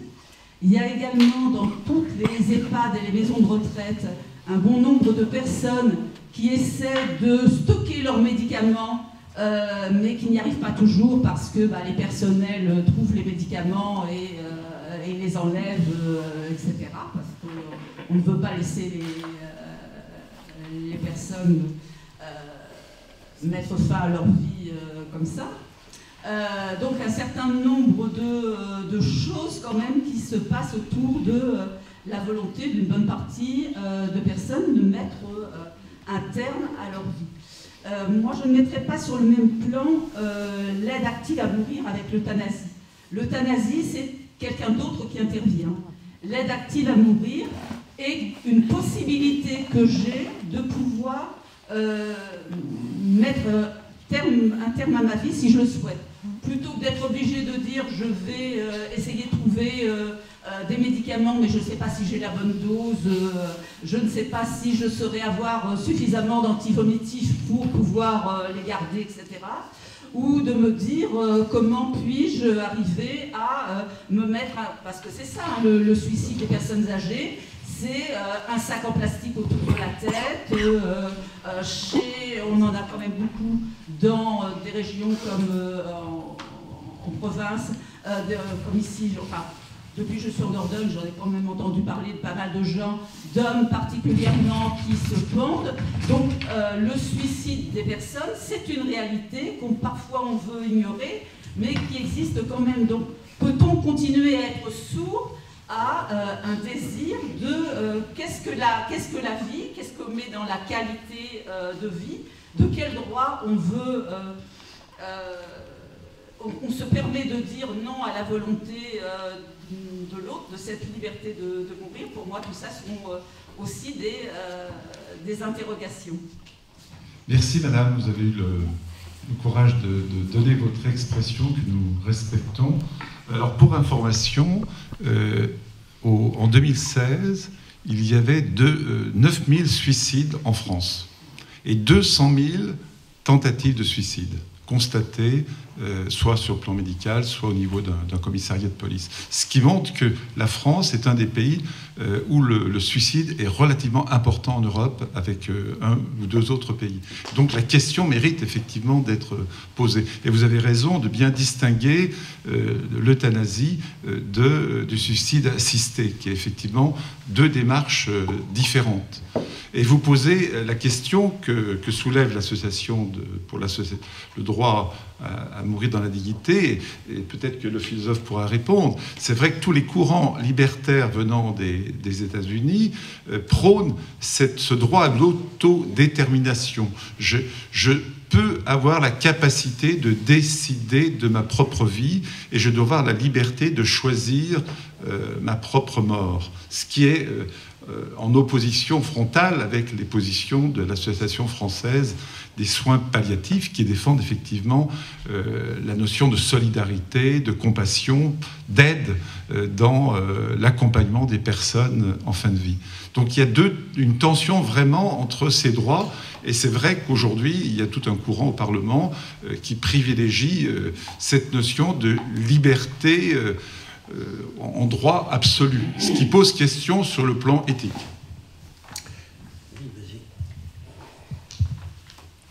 Alors, moi, c'était juste par rapport au fait de dire que les personnes âgées sont suicidaires. Alors oui, effectivement, il y a plus de suicides, sauf que la problématique, c'est aussi quelle place et quel regard on a. La société, elle a quel regard sur la personne âgée? Est-ce que les personnes âgées sont considérées comme des gens inutiles? Et enfin voilà, on a entendu quand même pas mal de choses et on peut entendre pas mal de choses. Je suis pas très sûre parce que moi je côtoie des personnes âgées parce que c'est quand même plutôt des personnes âgées après par ailleurs dans le service. J'ai une spécificité en gériatrie. Les personnes âgées, je trouve les mêmes personnes âgées que des personnes adultes plus jeunes. Il y en a qui savent rire, il y en a qui sont ronchons le matin, il y en a qui sont... voilà, on retrouve les mêmes personnalités. Par contre, la dépression, ça existe chez la personne âgée. Et ce qui est fort dommageable, c'est qu'on considère que la personne âgée, quand elle n'a pas envie de faire quelque chose, quand elle est fatiguée, on va dire c'est normal, elle est vieille. C'est fort dommageable parce que peut-être qu'il se suiciderait moins aussi. Voilà. Donc je pense qu'il y a aussi tout un regard de la société à avoir par rapport aussi à la place de chacun et l'utilité de chacun, parce que les personnes âgées, elles ont leur utilité aussi dans une société. Et qu'aujourd'hui, je ne suis pas persuadée qu'on aille dans le bon sens et que ça peut aider aussi certaines personnes à se dire... voilà. Donc sur l'autre partie, je ne dirais pas, mais sur les personnes âgées, le suicide des personnes âgées, ça me semble très erroné de penser que la dépression n'existe pas chez la personne âgée et que la personne âgée ne soit pas prise en charge. Parce qu'il y a des gens dépressifs et quand on met un traitement, ben, ce sont des gens qui vont beaucoup mieux. Voilà. Et qui cumulent pas les comprimés. Voilà. Donc ça, c'est important à savoir. Et c'est bien ce que disait Stéphane tout à l'heure sur la vigilance du pape François. Alors, oui, c'est le pape, c'est les catholiques, mais de bien faire attention, parce que justement, quand je parlais de soins palliatifs, je me disais, je voulais dire que justement la vieillesse ne fait pas partie du soin palliatif. Alors oui, c'est une étape de la vie. Mais c'est pas parce qu'on est vieux qu'on doit forcément... sortir. Alors après, je ne dis pas qu'on n'a pas le droit de dire qu'on veut mourir. Je dis juste que la vieillesse, en soi, sans maladie, c'est une étape de la vie et que la dépression existe chez les personnes âgées et que ça me semble quand même un raccourci un peu compliqué de dire que sous prétexte qu'il y en ait qui avalent des médocs, ben, on va favoriser et que là, il peut y avoir des déviances au niveau de l'évolution, comme la crainte du pape François, de se dire, eh ben voilà, les personnes âgées, ça coûte cher, et puis franchement, ils sont pas rigolos, puis alors voilà, donc en fait, ben, on va les aider à mourir. Ça dépend la vision aussi qu'on donne de la personne. Et ça me semble important quand on regarde une personne. Moi, je vois arriver des personnes qui ont les yeux fermés, voilà, on leur dit bonjour, on se présente, on leur dit qui on est, tout d'un coup, vous voyez un œil qui s'ouvre, puis vous voyez le deuxième. Le lendemain, vous les retrouvez assis dans le lit en train de manger. Alors, je ne dis pas que c'est tout le monde comme ça. Je dis juste que la façon qu'on a de regarder l'autre et de le regarder comme un être humain à part entière, ça peut aussi changer le ressenti de la personne. Voilà. Stéphane. Merci, oui. Je voulais rebondir, madame, sur ce que vous disiez par rapport à « je veux avoir le choix ». Et je pense qu'on est aussi dans une société, on le constate, une société individualiste, où on a envie d'exister pour nous-mêmes et d'exister seul pour et par nous-mêmes. Et la crainte, c'est d'avoir une réflexion qui nous pousserait à dire « j'ai le choix de tout ». Et la réflexion poussée à son paroxysme, c'est se dire « j'ai plus besoin de l'autre ». Et je pense que, alors là je vais bien sûr réagir en tant que chrétien, je pense que l'autre est important. Et que si on considère que l'autre a une importance, il peut aussi m'aider dans ma réflexion à me dire est-ce que c'est vraiment cette décision que je veux prendre, oui, de décider de ma vie. Mais finalement, est-ce que j'ai décidé de vivre aussi? Enfin, c'est une décision que l'on ne prend pas dès le départ. Et pourquoi cette décision qui n'est pas prise dès le départ, elle nous appartiendrait à la fin? Mais juste revenir sur cette individualité qui est en fait une réflexion sociétale. On est depuis quelque temps, et on le voit, nous les cathos, les gens réclament leur sacrement, ils oublient qu'ils font partie d'une communauté. Et je pense que c'est important de se rendre compte que nous faisons partie aussi d'une communauté d'hommes et de femmes vivantes et interdépendantes. Et j'ai bien aimé ce qu'a dit notre philosophe, tenir parce qu'on s'entretient entre nous. C'est pas l'Église qui dit ça, c'est un philosophe. Donc je crois que c'est important aussi de réfléchir à ça dans la décision que l'on prendra un jour, de dire je veux mourir. Est-ce que c'est vraiment moi qui veux mourir, ou est-ce que c'est l'image que je renvoie de cette personne diminuée, fragilisée, malade, et qui ne veut pas faire porter le poids de cette fragilité, de cette maladie à son entourage. Et si l'entourage veut bien, si l'entourage est accompagnant, comme je l'ai dit tout à l'heure, peut-être que la personne décidera autrement. Peut-être pas, mais peut-être. Autre question? Pardon, oui. Il me semble excusez-moi, j'ai la voix un peu cassée. Il me semble qu'il y a un double déni en vous écoutant. Pardon, excusez-moi. Un double déni. Le premier déni, c'est que vous réduisez la question qui se pose ce soir à la vieillesse. Et il me semble qu'il ne suffit pas d'être vieux pour demander à mourir. En Belgique, par exemple, la loi permet l'euthanasie pour les jeunes. Il y a des jeunes filles, d'ailleurs, qui ont demandé à bénéficier de cette loi. Je dis bien bénéficier de cette loi. Donc ne réduisons pas la question de ce soir uniquement aux vieux, entre guillemets, ou à la vieillesse. Première chose. Deuxième chose, en fait, non, j'en aurai trois. Je vous ai entendu parler d'adéquation systématique des soins à la situation des corps. Mais peut-être que ça occulte le fait qu'à un moment donné, il y a inadéquation ou refus de soins. Et qu'est-ce qu'on fait dans ce cas-là? Et donc ça revient à la question du philosophe qui dit je ne suis pas sûr que le droit peut aider, je ne suis pas sûr qu'il y ait besoin de droit. S'il n'y a pas de droit, qu'est-ce qu'il y a d'autre? Et enfin, vous avez parlé des représentations des familles. C'est-à-dire que vous renvoyez sur nos représentations que la société aurait sur les vieux, représentations que les familles auraient de voir leurs proches souffrir, mais au-delà de ça, au-delà des représentations, au-delà de l'adéquation du soin, au-delà de réduire ce débat à une tranche d'âge, faire de l'agisme en quelque sorte, la question centrale, sans aller jusque... Je ne sais pas trop ce que ça veut dire, la liberté de... Moi, je ne sais pas ce que ça veut dire, mais il me semble qu'il y a un manque en France aujourd'hui, il y a des choses qui ne vont pas. Et quand tu as dit tout à l'heure que ce qui te choquait, c'est de faire un billet pour aller en Suisse, le problème, c'est pas de faire le billet pour aller en Suisse. Le problème, c'est que la France n'est pas adaptée et qu'on soit obligé d'aller en Suisse ou en Belgique pour pouvoir bénéficier d'un accompagnement, parce que c'est un accompagnement. La mort, c'est pas l'absence de vie, comme la paix, c'est pas l'absence de guerre. Et il me semble qu'il y a un lien entre les deux. Alors, oui, moi, je serais plutôt favorable à une évolution juridique pour ne pas laisser cette décision dans du psychologique, représentation de la famille, représentation des vieux dans la société. Donc le psychologique ne me paraît pas très bon pour traiter cette question. Je ne crois pas qu'on peut le traiter de cette manière-là. Le traiter de façon juridique, je ne suis pas sûr que ce soit complètement neutre, donc ça m'interroge aussi. Voilà. Et puis je crois que c'est tout ce que je voulais dire, mais j'ai dit beaucoup de choses. Une autre question?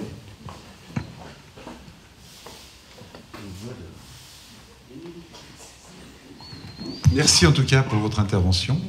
Je ne comprends pas très bien pourquoi on oppose de façon radicale la question des soins palliatifs et la question de... Oui, est-ce que vous pouvez parler un peu plus fort, s'il vous plaît? Je ne comprends pas... Plus fort.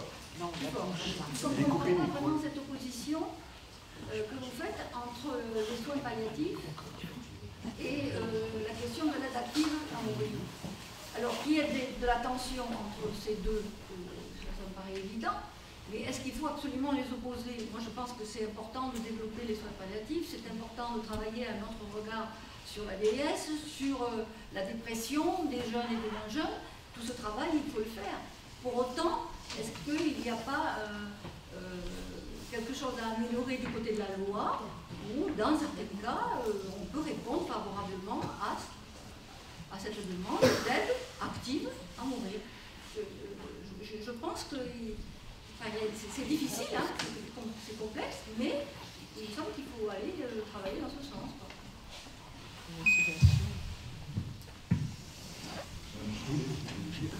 Le micro est coupé, Robert. Le micro, il marche plus. Le micro était coupé, on a pas. Il est coupé. Ah oui. Allez-y. Oui, Là, ça marche. Là, il remarche. Oui, là, ça marche. Alors, moi, je suis infirmière, j'ai travaillé en équipe mobile de soins palliatifs, donc c'est plutôt de l'ordre du témoignage de ce que je voulais vous dire. En fait, en étant adhérente à la SFAP, à la Société française d'accompagnement aux soins palliatifs, le regret de la SFAP, c'est justement d'être mis un peu à l'écart par rapport à ce questionnement nouveau, actuel, sur cette aide active à mourir. Bon, la SFAP n'est pas... la vie n'est pas demandée, quoi. La vie n'est pas demandée. Parce que c'est très bien la vie de la vie, en fait. Ce qui se passe, bon, par l'expérience que j'ai eue, finalement, quand les gens sont accompagnés, sont vraiment accompagnés, ils ne demandent plus à mourir. Ils ont demandé, nous en tant qu'équipe mobile, on peut être amené à intervenir, et les patients demandent à mourir, mais au fil du temps, avec l'accompagnement, avec les traitements, avec tout ce qu'il faut, ils ne demandent plus à mourir. Alors, en général, effectivement, il y a toujours des cas exceptionnels, il n'y a pas deux cas identiques, mais les gens ne demandent plus à mourir ensuite. Et voilà. Et en fait, quand on parle de loi qui n'est pas suffisante, je pense plutôt qu'il faudrait vraiment appliquer la loi telle qu'elle est. Et la loi est très mal appliquée en général. Je ne dis pas voilà. Mais en général, elle est mal appliquée. Il suffit de bien l'appliquer, et déjà, il n'y aurait pas besoin d'une loi supplémentaire. Voilà. Vous avez raison de le dire, puisque en réponse à votre intervention, la loi prévoit qu'un patient peut demander l'interruption de son traitement lorsque l'inéluctable arrive. Je passe sous le contrôle, mais la loi est très précise sur ce plan. Et vous avez raison aussi de dire que... Pardon ? Non, je dis, si on parle de sédation profonde et continue en tant que telle, on a vu des cas avec des très beaux accompagnements, des fins de vie qui s'étaient très très bien passées, où tout le monde était satisfait, avec des patients qui ont pu exprimer leur choix, parler à leur famille, dire ce qu'ils avaient à dire avant de mourir, des familles satisfaites aussi. Et d'autre part, effectivement, il y a des cas où des concours de circonstances, des soins pas appropriés, qui sont peut-être pas suffisamment adaptés à la personne, parce que c'est vrai qu'il faut être adapté à la personne, adapté aux familles, des familles peut-être plus compliquées, c'est vrai. Et donc, dans ces cas-là, effectivement, c'est plus difficile. Et avec des décès qui se produisent de façon plus difficile, on va dire, et puis les familles mécontentes, c'est vrai. C'est vrai que ça existe. C'est vrai que la question mérite d'être posée comme vous l'avez souligné. Je donne le témoignage d'une personne qui, l'an dernier, habitant Chambéry, et ayant une maladie incurable et voyant sa fin assez proche, tout en étant très conscient et libre, a décidé de partir en Suisse et de pratiquer le suicide assisté, parce qu'il considérait que sa vie n'avait plus de sens. La mort venait le délivrer de ce mal incurable, et il pensait fondamentalement que la vie après la mort n'existait pas.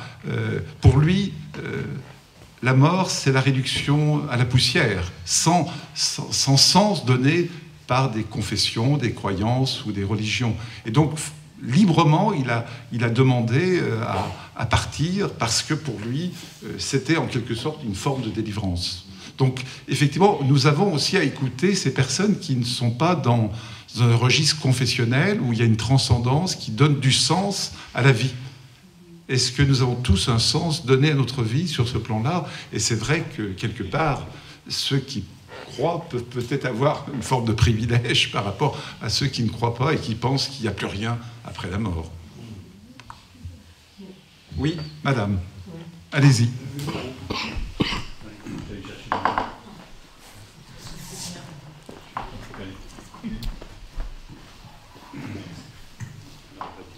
Va-t-il marcher? Oui. Qui demandait?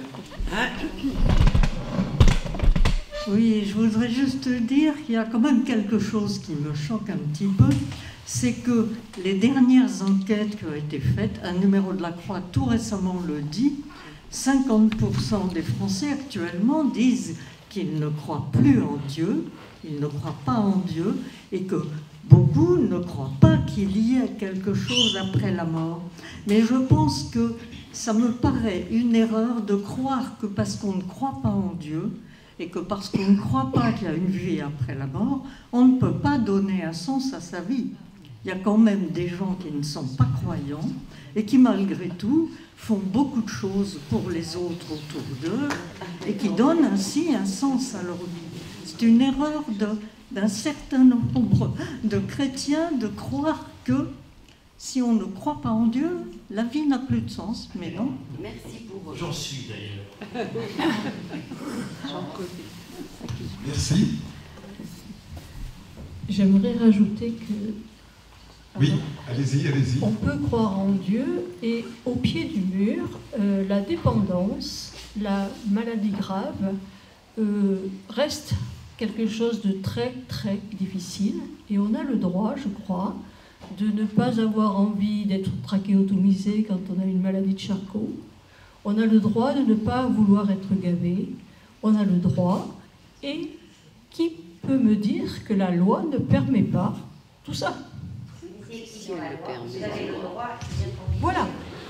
Donc, c'est en fait, la loi permet à la personne de dire je veux pas de trachéotomie. Et d'ailleurs, voilà, on connaît des personnes qui ont des maladies de Charcot et qui ont refusé la trachéotomie. Et donc, effectivement, vous avez le droit de refuser les traitements ou les interventions en fonction de vos souhaits, quoi, en fait. Hein. Ça, c'est les directives anticipées. Voilà. Et alors, c'est pas parce que, alors je reviens, c'est pas parce que les directives anticipées ne sont pas écrites que ce que vous dites quand vous êtes hospitalisé, si vous êtes bien conscient, on en tient compte hein, de ce que vous dites. Hein.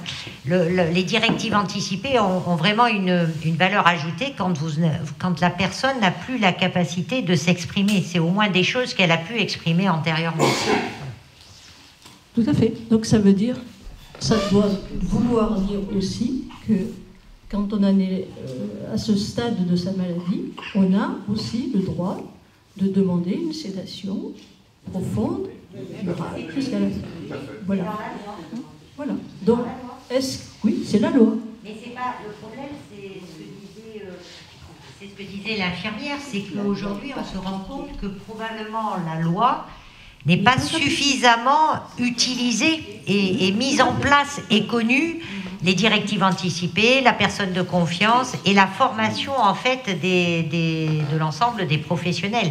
Et donc à partir de là, effectivement, il y a des inégalités de prise en soin et d'accompagnement qui font qu'il peut y avoir aussi des questionnements. Alors après, je ne dis pas qu'il ne peut pas y avoir très ponctuellement des questions très particulières sur le fait de mourir ou de...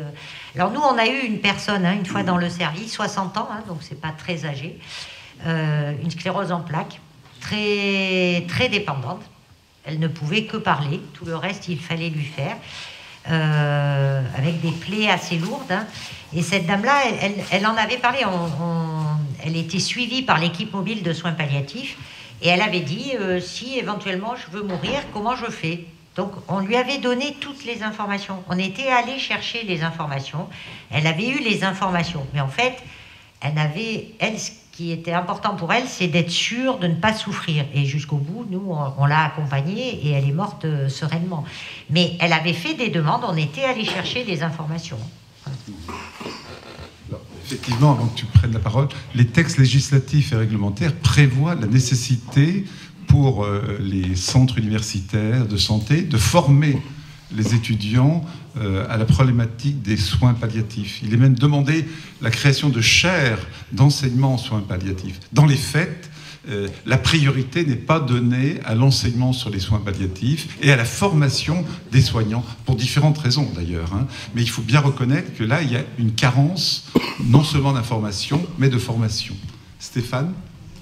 Alors moi, je voudrais m'adresser à ma voisine de droite avec le plus de douceur possible, parce qu'elle a dit tout à l'heure qu'elle ne supportait pas quelqu'un qui lui contesterait sa liberté de choix. Et le hasard fait que vous êtes à côté de quelqu'un qui vous conteste cette liberté de choix, mais je vais essayer de vous expliquer pourquoi. Je ne la conteste pas pour moi, cette liberté que vous revendiquez, je la conteste pour d'autres. Et c'est tout le problème, et Stéphane l'évoquait tout à l'heure, c'est ce qu'on appelle chez les chrétiens le bien commun. La question est de savoir si cette loi, la révision de cette loi est bonne ou mauvaise pour le bien commun. Et moi je pense qu'elle est mauvaise pour le bien commun, parce que cette liberté que vous revendiquez, qui conduirait à une évolution de la loi, elle empiéterait sur la liberté d'autres personnes qui seraient de fait mises dans une situation compliquée, parce que l'existence de cette loi modifierait leur liberté de vivre. Voilà, je ne sais pas si vous avez compris ce que je voulais dire, mais ce n'est pas moi qui vous la conteste, cette liberté, c'est des inconnus qui font partie de notre monde et dont la liberté serait empiétée par la vôtre. Je ne suis pas sûr d'avoir bien suivi quand même ce que vous avez dit. Est-ce que quelqu'un peut redire l'intervention de Stéphane? Parce que il y a un débat là qui s'instaure, qui est intéressant, mais je ne suis pas sûr d'avoir bien compris. Est-ce que vous pouvez le reformuler? Frédéric, peut-être. Je vais essayer de mettre en perspective la question d'une demande de droit à la liberté personnelle, de demander à quelqu'un de me faire mourir. Je n'ai pas parlé de votre personnel, je n'ai pas parlé de m'aider à me suicider. Je vais donc dans le champ de l'euthanasie pour illustrer l'interrelation entre un droit personnel et le droit des personnes à qui on adresse la demande de rendre possible l'exercice de ce droit personnel. La question qui s'impose, c'est quel est le statut du soignant? Comment va-t-il évoluer si le soignant est à la fois la personne qui peut prendre soin et mettre un terme aux soins? C'est la limite de la sédation profonde, mais on franchit un pas de plus. Jusqu'où vais-je pouvoir conserver ma confiance dans le soignant lorsque j'entre dans une institution? Qu'est-ce qui va me garantir que ce soignant qui est habilité à répondre à une demande de fin de vie va réellement prendre en compte ma demande à moi? Vous voyez, on rentre là dans une interdépendance entre le monde du soignant et le monde du soigné qui me fait dire que l'exercice du droit de l'un va se confronter à la réalité de la vie de l'autre et de ses droits. Et comment fait-on pour conserver la confiance là-dedans? Merci pour cette clarification. Ah, vous n'avez pas trouvé ça clair? Bien. Je vais quand même, donner un point. Enfin, Robert. Ma question, parce que je comprends bien que les soignants soient très interpellés par ce geste qu'on leur demanderait. Mais j'ai compris que dans les questions qui sont posées à la Convention citoyenne, il est posé cette question qu'effectivement, qui peut faire ce geste et qui n'est pas automatiquement celui d'un soignant. Et ramener la question de la fin de vie au geste du soignant et le renvoyer, leur renvoyer ça, effectivement, je comprends que les soignants s'arc-boutent, c'est pas leur métier, c'est pas... c'est pas ce qu'ils ont, c'est pas ce à quoi ils se sont engagés avec le serment d'Hippocrate. Donc je comprends tout à fait. Simplement, on oscille toujours entre différents débats. On a oscillé entre effectivement les soins palliatifs et le droit à mourir. Et là, maintenant, c'est effectivement, je demande à mourir et quelqu'un doit m'assister. Qui peut le faire? Ce n'est pas systématiquement le soignant. Oui, monsieur. Voilà, monsieur. Je vous redonne le micro. Je vous redonne le micro. Merci. Il y a, me semble-t-il, deux questions différentes. Dans le cadre des soins palliatifs, jusqu'à maintenant, effectivement, ce qu'autorise la loi, c'est une sédation profonde pendant laquelle apparaîtrait une mort naturelle. La limite est souvent difficile à tracer. Est-ce que la mort soit si naturelle que ça? Est-ce que si la sédation profonde n'avait pas été donnée, la mort se serait installée? La zone est très difficile à trancher.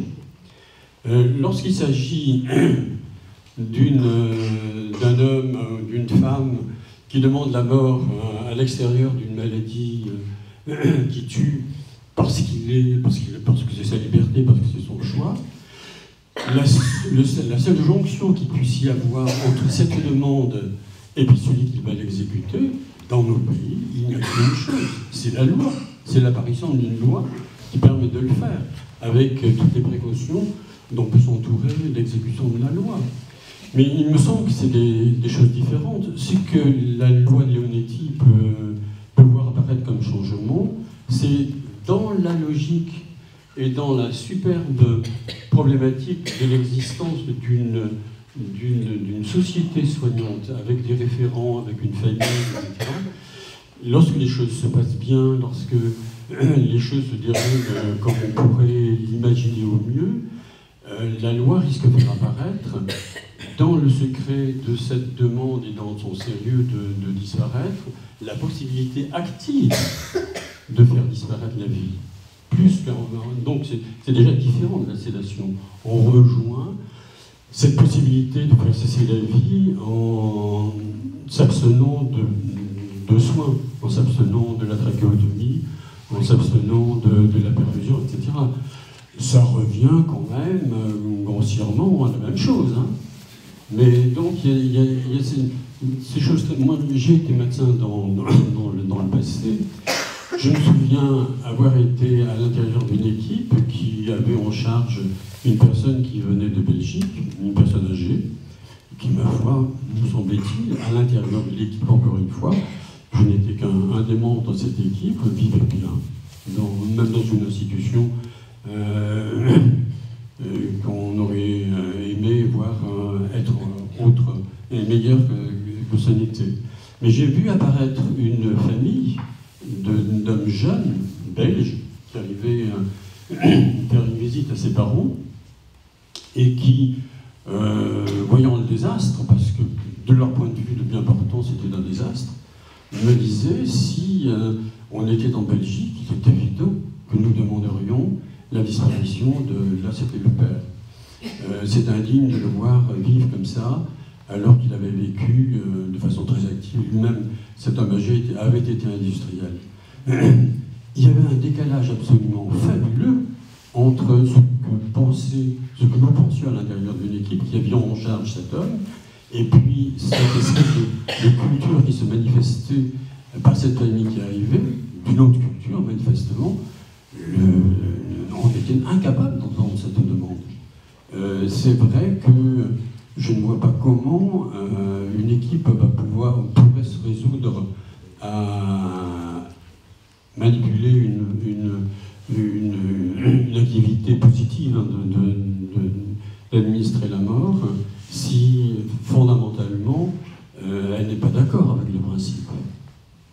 Si les gens qui travaillent dans ces équipes de soins palliatifs, par exemple, ne sont pas du tout d'accord avec la possibilité même d'être actifs dans la disparition de la vie, ils vont faire le même métier.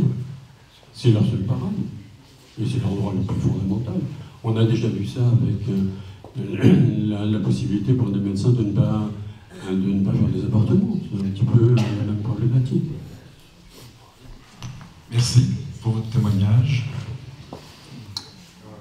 Autre question ou intervention?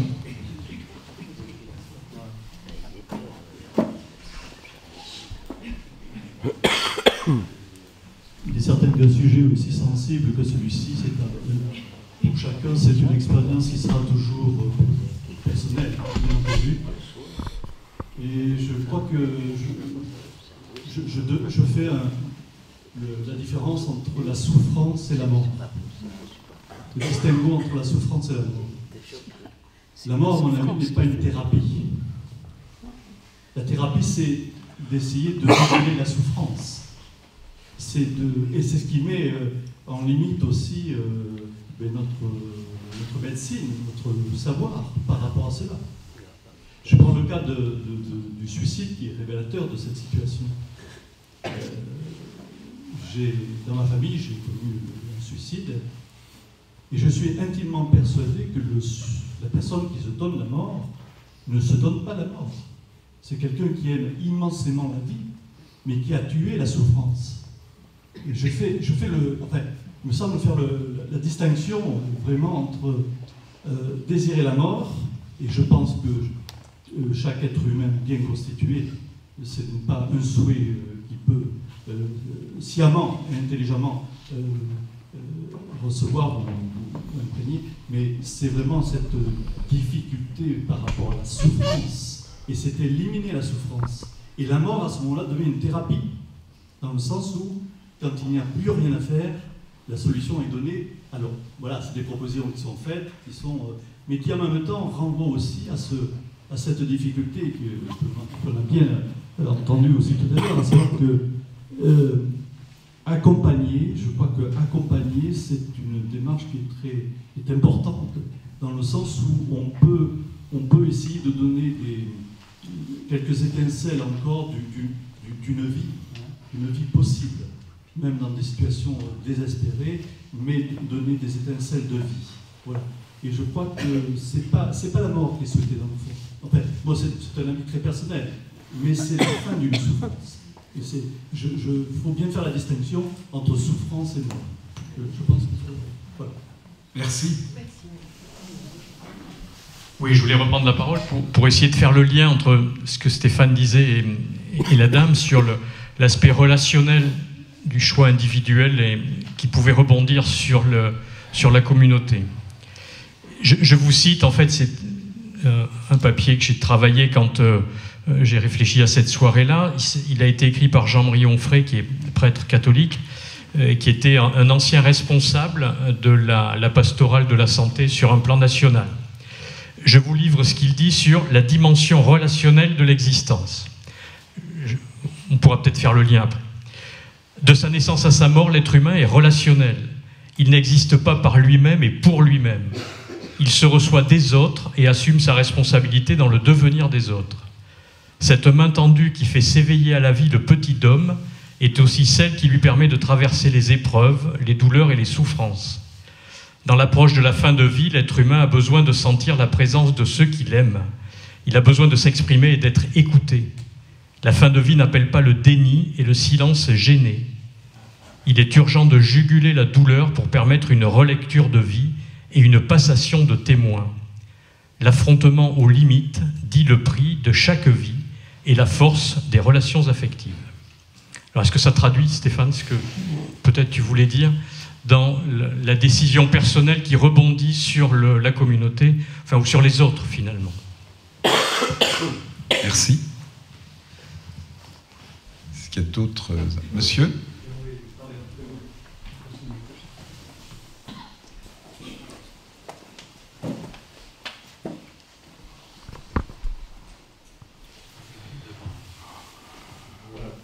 C'est pas tellement pour avoir un avis, c'est pour une petite expérience, une constatation. J'ai eu la chance d'être médecin en Creuse vacances heureuses, et dans cet endroit, près du plateau de Millevaches, où il y a des petits villages, ma commune avait à peu près 1000 habitants. Ma commune avait 1000 habitants. Et il y avait des petits hameaux, c'était séparé en petits hameaux de 6-7 maisons, où il y avait 15-20 habitants, et qui vivaient toujours en interaction, toujours en amitié, enfin plus ou moins, des fois ils se faisaient le nez, mais globalement ils s'aidaient pour les vélages, pour les foins, etc. C'était il y a 45 ans maintenant, à peu près, entre les années 75, 85, par là, 90. Ça marche pas le micro. Pardon, voilà. Voilà, d'accord. Et donc, ils avaient cet esprit de petite communauté. Et quand une personne âgée, je prends ce cas que de ces personnes âgées, à ce temps-là, on était âgés à 80 berges, hein, il y a 50 ans, à 80 ans, on était quand même déjà bien âgés, avec un cancer qui revenait par exemple incurable, qui aurait pu être un peu soigné par de la chimio ou des trucs comme ça, mais qui refusait ça, en général, et il voulait revenir à la maison. Donc, on l'installait à la maison, dans les grandes salles creusoises, qui servaient à la fois de cuisine, de salon, de chauffoir, et de bar pour prendre l'apéro. Et donc, on les installait, ce monsieur ou cette dame qui voulait revenir à la maison, on l'installait dans un lit au bout de la pièce. À l'autre bout de la pièce, il y avait l'âtre, où il y avait la mémé qui continuait à être là, pendant que le bébé était en train de mourir de l'autre côté, et les gens venaient boire l'apéro. Et donc ce monsieur, qui allait mourir, était encore en interaction avec les autres, en fraternité avec les autres, et il n'était pas mort. Il allait mourir, mais il n'était pas mort, il était vivant jusqu'à la dernière minute. Et il avait, bon, on lui donnait en ce temps-là de la solution de Christopher, où il y avait de la cocaïne, de la morphine, et il pouvait en prendre régulièrement, toutes les 4 heures lui-même. Alors autant dire que de temps en temps, peut-être qu'il poussait un peu la dose, mais c'était peut-être un suicide, c'était ce qu'on voulait, mais toujours est-il qu'il y a au moins une trentaine de mes malades qui sont morts, à mon avis, assez tranquillement, comme ça, accompagnés par l'infirmière, leur famille et leurs amis autour. Et c'est tout ça pour dire que le problème ne se posait pas parce qu'il y avait un accompagnement intensif, je dirais, une fraternité intensive. Voilà. Donc il y avait à mon avis, le pire des problèmes dans tout ce qu'on raconte, c'est la solitude. C'est la solitude. Et quand il y a de l'humanité, je crois qu'il y a déjà beaucoup moins de souffrance. Il me semble. Ça ne suffit pas, mais il y en a beaucoup moins. Voilà, j'avais que ça à dire. Merci pour votre témoignage qui concrétise ce que vient de dire aussi Stéphane sur la dimension relationnelle de l'accompagnement vers la fin de vie. Autre question ou intervention?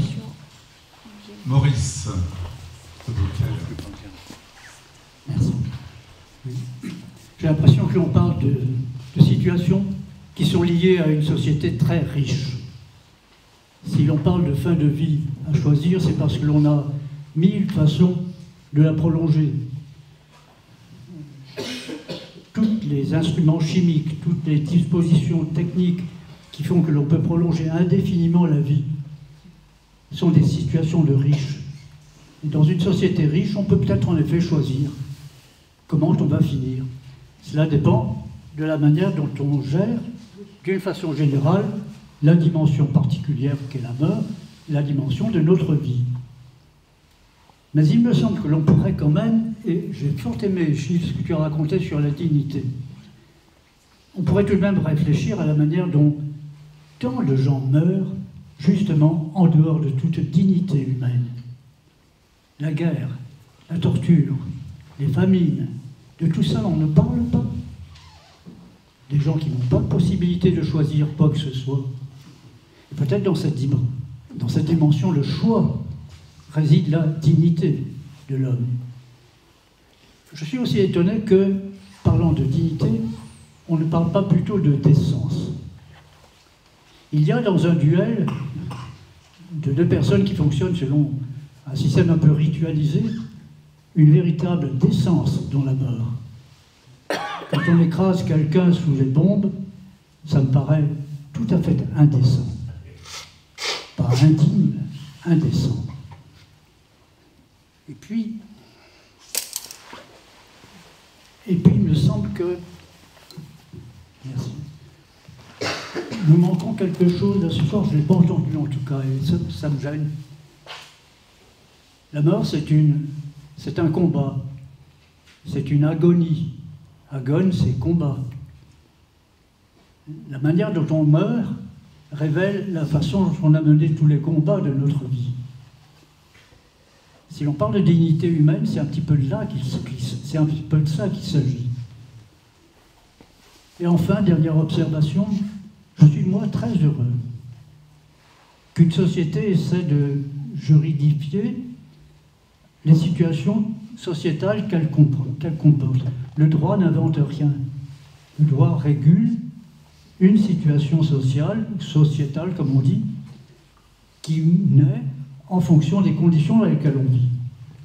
Je trouve très heureux qu'on essaie, en effet, de réguler toutes ces situations au bénéfice de chacun et au bénéfice du bien commun. Merci. Merci Maurice. Je veux juste dire à Maurice que moi, si j'ai bien compris ce qui s'est dit ce soir, c'est que si la loi telle qu'elle existe déjà était suivie vraiment, c'est-à-dire s'il y avait des soins palliatifs, des équipes mobiles absolument sur tout le territoire, ces gens, c'est peut-être pas de l'euthanasie, mais enfin ils t'accompagnent et puis ils t'empêchent de souffrir. Enfin, en principe, je vois pas ce qu'on peut demander de plus. Oui.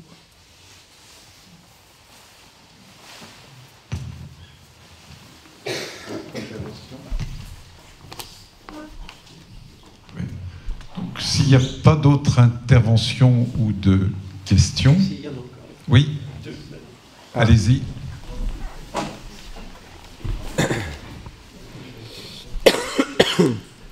Il y a une loi sur ce sujet, mais ça n'est pas la loi qui prend la décision. La loi n'est là que pour protéger ceux qui l'exécutent à la demande du patient. La décision appartient au patient en accord avec sa famille. Et si je vous dis ça, c'est parce qu'on l'a vécu avec notre fils. Il était malade, on lui a découvert une tumeur cérébrale 4 mois avant sa mort. 2 jours avant, on était avec lui à l'hôpital, il a dit « il faut qu'on en finisse ». Il est incapable d'écrire, c'est moi qui ai écrit les directives anticipées de fin de vie. Je les ai données au médecin des soins palliatifs et Jean-Luc est mort pendant la nuit, sans souffrir de rien. Merci pour votre témoignage. Je peux témoigner aussi. Je vous propose la permanence de l'intérêt des soins palliatifs. C'est quelque chose de merveilleux. Merveilleux, j'ose le dire. Mais on est avec quelque chose de dramatique chez moi. Je vous propose, merci Robert, je vous propose de terminer cette soirée par des paroles de François Scheng de l'Académie française, qui a écrit un très très beau livre, 5 méditations sur la mort, autrement dit sur la vie. La mort n'est point notre issue, car plus grand que nous est notre désir, lequel rejoint celui du commencement, désir de vie. La mort n'est point notre issue, mais elle rend unique tout d'ici. Ces rosées qui ouvrent les fleurs du jour, ce coup de soleil qui sublime le paysage, cette fulgurance d'un regard croisé et la flamboyance d'un automne tardif, ce parfum qui assaille et qui passe, insaisi, ces murmures qui ressuscitent les mots natifs, ces heures irradiées de viva, d'alléluia, ces heures envahies de silence, d'absence, cette soif qui jamais ne sera étanchée et la faim qui n'a pour terme que l'infini. Fidèle compagne, la mort nous contraint à creuser sans cesse en nous pour y loger songe et mémoire, à toujours creuser en nous le tunnel qui mène à l'air libre. Elle n'est point notre issue. Posant la limite, elle nous signifie l'extrême exigence de la vie, celle qui donne, élève, déborde et dépasse. Merci.